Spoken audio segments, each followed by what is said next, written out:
Vamos lá, galera. Vamos falar dia triste aí pra gente esquecer, né? Eu sei que muitos palmeirenses aí ficaram muito abatidos. Eu fui um deles, tá? Tanto que hoje é quarta-feira e eu tô voltando hoje a produzir alguma coisa aqui para falar sobre esse jogo, né? Jogo que vai ser difícil o palmeirense esquecer. Mas vamos ter que levantar a cabeça, vamos ter que respirar, porque esperamos, né, que ano que vem as coisas mudem e a gente, de fato, volte a ganhar títulos, né? Palmeiras e Flamengo, é claro que além de toda a questão lá da arbitragem, né, o Pulgar era para ter sido expulso, todo mundo já sabe disso, normal.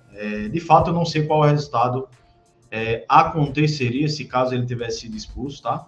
E só para zerar logo essa questão aqui, claro que os flamenguistas vão falar que o Rafael Veiga era para ter sido expulso também, coisa e tal, mas são lances totalmente diferentes e não vou mais entrar nessa discussão, tá? Enfim, o que me deixou de fato, muito mais indignado do que propriamente mais um benefício do Flamengo, né? De fato, é mais um benefício do Flamengo. Se você contar, são 3 jogos no ano contra o Flamengo e o Palmeiras foi roubado as 3 vezes, né? 2 no Brasileiro e 1 na Libertadores, a principal, que nos custou a taça, né? Mas uma coisa que me deixou mais indignado do que propriamente isso, cara, foi a postura do Palmeiras, né? Cara, uma postura covarde do Abel, do Palmeiras, dos jogadores. Não tem nem como a gente defender algo sobre isso. E aí você entra numa linha meio tênue de não pode falar do Abel porque quem defende o Abel não gosta. E você também não pode deixar de falar porque quem não defende o Abel também não gosta, né? Então, assim, como eu sou um cara que eu tenho uma opinião formada e tô um pouco me lixando para essa questão das opiniões dos outros, já deu tempo do Abel, né?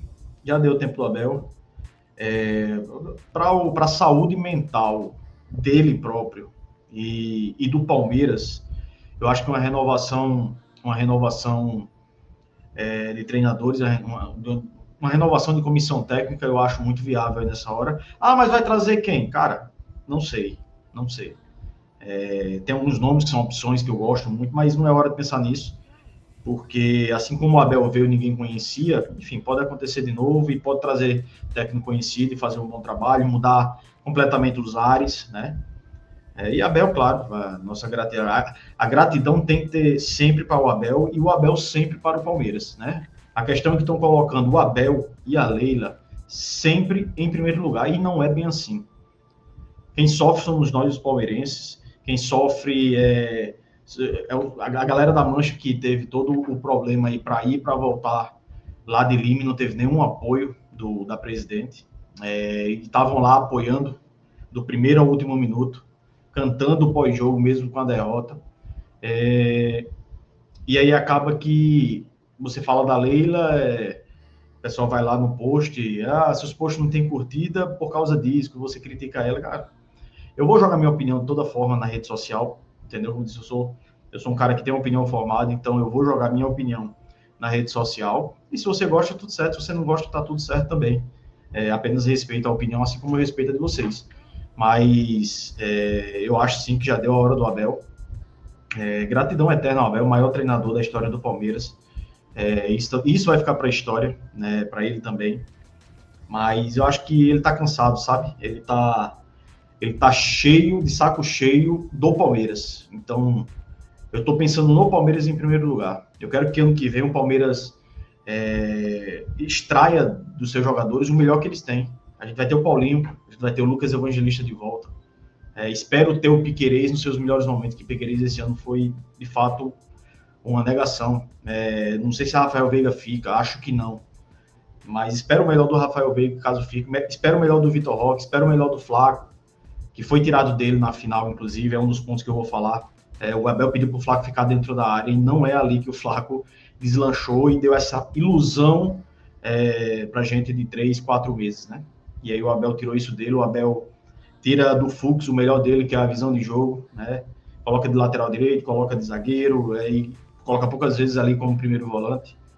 E aí pega o Andreas, ou Andréas, e Reduz o Andrés para primeiro volante até, né? Segundo volante já é um erro, porque está tirando o melhor do Andrés, que é justamente a visão de jogo, o chute no gol, tudo que ele tem de qualidade, e aí você reduz ele apenas para marcar. O Andrés chegou no Palmeiras, a preocupação do Andrés é marcar, a não ser o jogo contra o Inter, que ele faz 2 gols, que ele joga justamente ali próximo à área, e com a qualidade que ele tem, ele consegue marcar 2 gols. Então, é complicado porque a gente sabe que o Abel não fez por mal, tá? Mas ele errou feio, ele vem errando feio.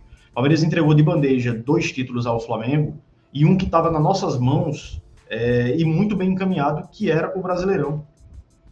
E o Abel me traz outras formações, o Abel me traz jogadores em posições alternadas, o Abel poupa o time todo contra o Grêmio para se poupar para a Libertadores e me apresenta essa covardia, esse futebol pífio, esse futebol vergonhoso do Palmeiras contra o Flamengo. Tá? O jogo foi uma porcaria. O Flamengo não jogou também essas coisas todas não, mas acabou fazendo um gol e é o que vale, e a taça tá com eles, né? Então, assim, de fato, doeu pra caramba essa perda de título pela forma como ela foi.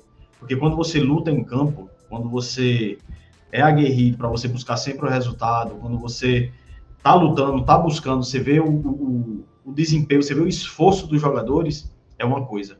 Agora, você jogar na covardia, você se esconder de um jogo, de uma final de Libertadores, é complicado, entendeu? E não adianta vir com essa história de lição de moral de dizer que palmeirense que acha ruim a temporada não está analisando isso. Pô, a temporada do Palmeiras foi uma merda. A temporada do Palmeiras foi uma merda. Não tem esse negócio de dizer, Palmeiras chegou em finais, porra, chegou, mas não ganhou, velho. Chegou, mas não ganhou. E aí você quer que o Palmeirense analise? Não. Chegamos em finais, fomos vice para o Corinthians, saímos na Copa do Brasil para o nosso maior rival, e aí perdemos o brasileiro que estava nas nossas mãos e a Libertadores para o Flamengo, jogando futebol pif, entregando para eles o ouro, desde lá contra o Mirassol, por exemplo. E olha que a derrota para o Mirassol não foi nem a mais estarrecedora, porque ali ainda éramos líderes. A gente aí depois perde para o Santos, na casa do Santos, com outro roubo de arbitragem, né? Fato. Aquilo que o Abel disse que aquele jogo contra o São Paulo foi, eu acho que foi o jogo que dividiu as decisões dentro de campo para a arbitragem, né? Porque depois daquilo ali, o Palmeiras nunca mais teve um pênalti marcado, mesmo que fosse pênalti. E o Flamengo teve algumas coisas acontecendo que botam em xeque aí cara, de fato, até a hombridade, a honestidade da arbitragem ou quem quer que esteja por trás, né? Mas o Flamengo teve contra o Sport 2 jogadores do Sport expulsos no primeiro tempo, quando o Sport estava ganhando, né? 4 faltas, 4 amarelos e 2 vermelhos. Então, é complicado a gente analisar por essa métrica, mas aqui não é um post para colocar desculpas, não é um post para... É um desabafo, é só um desabafo. De fato, eu espero ano que vem uma mudança radical, e aí eu vou entrar no tema da Leila aqui, não adianta. Eu acho a Leila omissa, a Leila não entende porcaria nenhuma de futebol, e a Leila acabou entregando a chave do Palmeiras a Abel, tá? Se o Abel tivesse fazendo a coisa correta, a gente até estava tranquilo, como foi 2022, como foi 2021, como foi 2020. 2023 até certa parte, que a gente ainda leva aquele campeonato brasileiro, né, e ganha a Supercopa em cima do... Supercopa e Recopa, né, no início do ano, foi um ano ainda bom. Mas aí o Abel faz o que ele quer. O Abel decide quando ele vai assinar a renovação de contrato. Não, hoje eu não vou, eu quero viver meu luto, eu vou assinar depois que eu viver meu luto. Então ele está com a chave do clube, ele decide o que ele quer. E está tomando decisões erradas que está ferindo diretamente o Palmeiras, e é aí onde a gente entra. Porque o Palmeiras é maior do que o Abel, o Palmeiras é maior do que a Leila, e as pessoas estão confundindo isso. Quando eu falo que a Leila é omissa, é que a Leila não vai entrar, não vai defender o Palmeiras em certas coisas para atacar Conmebol ou CBF. Não vai. Porque os interesses dela estão justamente nessas duas, enfim, principalmente na CBF, né, onde ela provavelmente, nos próximos anos, ela vai ser presidenta da CBF, e a Conmebol porque tem a relação boa com a CBF e ela já está visando isso no futuro. Então, o eu da Leila fala muito mais alto quanto a isso. Porque ela não veio a público para defender o Palmeiras nem contra o Santos, que foi roubado, nem contra o Vitória, que foi roubado. pênalti escandaloso contra o Vitória, mais escandaloso se brincar do que contra o Santos, que foi em cima do Maurício. Ela não veio a público para falar dessa final da não expulsão do Pulgar, e depois foi eleito, inclusive, o jogador mais... Esqueci até o que ele foi eleito. Então ela não vem a público para isso. Ela não vai numa coletiva de imprensa e blinda o Abel. Abel, vai lá com os jogadores, que aqui quem vai dar a coletiva sou eu. E esse é o papel que ela deveria fazer, ou pelo menos o presunto, né? Às vezes eu nem lembro que tem esse cara lá, o Anderson Barros, me desculpe, mas nem lembro. E aí ela não blinda. O Abel, de vez em quando, mesmo com suas ignorâncias e prepotências, ele blinda o elenco. Ele meio que defende o elenco. Quando ele traz uma narrativa para ele e a galera taca o pau nele, ele tá defendendo, ele tá blindando o elenco. Por mais que algumas vezes ele fale, como já falou do Flaco, como já falou do Veiga, como já falou de outros jogadores, mas isso faz parte do papel do treinador. E a Leila se omite, a Leila é omissa, a Leila não fala, e é tudo muito bem, o caixa tá limpo, o caixa tá azul, a obrigação dela é deixar o caixa, a receita azulzinha. Não adianta, é a obrigação dela. Ela pegou um Palmeiras em ascensão, ela pegou um Palmeiras com os caixas muito bem organizados, né, por Paulo Nobre e consequentemente pelo Gagliotti.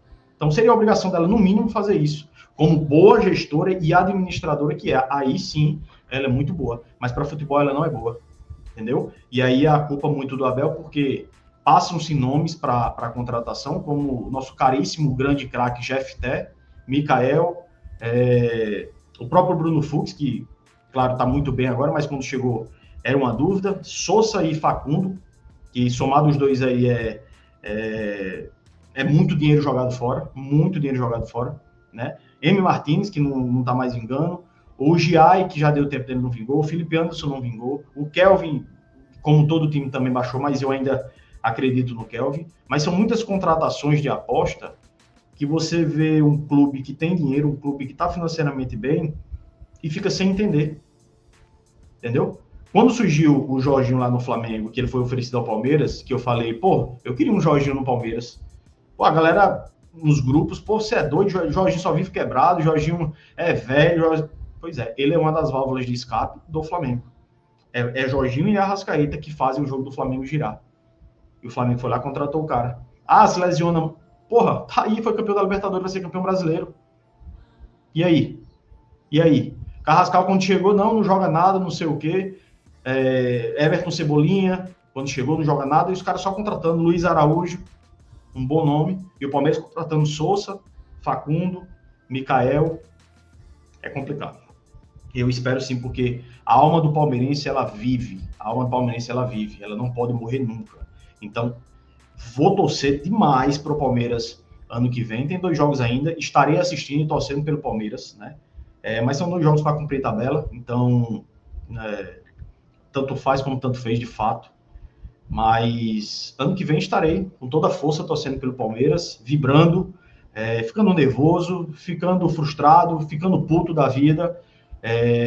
Mas eu espero que o Palmeiras, que a Leila tenha aprendido alguma coisa com esse ano, que o Abel tenha aprendido alguma coisa com esse ano, pare de contratar esses caras desconhecidos, cara. Que pare de contratar destaque do campeonato escocês, destaque do campeonato dinamarquês, destaque do campeonato lá do Uzbequistão, do Japão, da MLS. Não dá. A camisa do Palmeiras é muito pesada para você não ter jogadores que não são pesados. Não dá. É por isso que Paulinho, quando chegou, com 30% do que ele jogou, ele já mostrou para que veio. Porque ele sim é um jogador pesado. É por isso que Vitor Roque desandou a fazer gols, se encaixou direitinho no Palmeiras, porque é um jogador pesado e valeu as cifras que foram pagas por eles. É por isso que o Andréas já encaixou no time, mesmo jogando em função errada, porque é um jogador pesado. E tem várias opções aí no mercado, já está saindo aí no mercado várias opções. Tem o Arias que está no mercado, tem o Gerson, está no mercado não, desculpa. Mas que estão, entre aspas, negociáveis. Tem o Arias, tem o Gerson, tem o próprio Wendel, que é lá no Zenit também, que joga o Gerson. Roger Guedes. Tem agora o Beraldo, que foi oferecido ao Palmeiras, um bom zagueiro Beraldo, e foi oferecido também ao Flamengo. E o Palmeiras precisa dessa posição, porque, Mikael, me desculpe, obrigado por nada, que você não fez nada, né? E eu venderia esse cara tranquilamente. Beraldo foi oferecido. Enfim, tem inúmeras opções. E eu queria mesmo que a mudança do Palmeiras, ano que vem, a mudança da Leila, do Abel, fosse nesse sentido de contratação, tá? Para chegar lá no final do ano, a gente ganhar a Libertadores e mostrar que, pô, de fato, o que faltou foi isso, e agora a gente foi lá e ganhou. E mais, se vier mais competições, ok, mas o foco tem que ser a Libertadores. Então, é bem isso, meus amigos. Um breve desabafo aqui para vocês, né? Comentem aqui o que é que vocês acharam sobre isso, tá? Se concorda ou discorda, tá tudo bem, tá? Só respeita a opinião, só respeita. Quando eu falo que a Leila é omissa, é porque para futebol ela não sabe nada. E de fato ela é omissa. Ela deveria defender o Palmeiras, assim como ela defende ela própria, assim como ela defende os interesses dela. Porque no lance dela com o Dudu, ela foi para a mídia várias vezes, ela fez todo o circo, tá? E eu não tô falando aqui quem tá certo e quem tá errado, não, porque o Dudu errou pra caramba e perdeu muito da idolatria, se não total, dos palmeirenses. Mas quando é de interesse dela, ela aparece, ela convoca todo mundo para apresentar avião, ela convoca todo mundo para apresentar empresas dela, para apresentar patrocínios, coisa e tal, mas quando é para defender o Palmeiras em horas ruins, nas piores horas do Palmeiras, ela não aparece. Então, isso é omissão, tá? Eu continuo dizendo que, para mim, ela é omissa, sim, boa gestora, boa administradora, mas péssima, para não dizer pior do que isso, entendedora de futebol. Então, comentem muito aí, quem não é inscrito no canal ainda, eu peço a inscrição de vocês, tá? Nos próximos dias aí tem as lives, daqui do Alma VTCEP, no domingo sabe que tem a bancada palestrina. Conto com todos vocês lá, like, inscrição e deixa teu comentário aí que eu vou responder todos, beleza? Avante palestra, valeu!